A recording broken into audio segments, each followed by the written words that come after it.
എനിക്ക് 2 ഇയേഴ്സായിട്ട് ശ്വാസം എടുക്കാൻ ബുദ്ധിമുട്ടുണ്ടായിരുന്നു.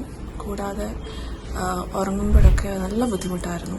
അപ്പം സെൻറ് തോമസ് ഹോസ്പിറ്റലിലെ ഡോക്ടർ PC മാത്യുവിനെ കൺസൾട്ട് ചെയ്തപ്പോൾ ഇവിടെ വന്ന് കാണിക്കാൻ പറഞ്ഞു. കാണിച്ചു കഴിഞ്ഞപ്പം ഡീവിയേറ്റഡ് നേസൽ സെപ്റ്റം ആണെന്ന് പറഞ്ഞു. അങ്ങനെ റൈനോപ്ലാസ്റ്റ് ചെയ്തു. ഇപ്പം ഓൾമോസ്റ്റ് 10 days ആവുന്നു. ഇപ്പം നന്നായിട്ട് ശ്വാസം എടുക്കാനൊക്കെ ബുദ്ധിമുട്ടുണ്ട്. കൂടാതെ ഒരു ഹമ്പ് ഉണ്ടായിരുന്നു, അത് റിഡക്ഷൻ ചെയ്തിട്ടുണ്ട്. ഹാപ്പിയാണ്. ഡോക്ടേഴ്സിൻ്റെ ഒരു ടീമും നല്ല സപ്പോർട്ടീവായിരുന്നു.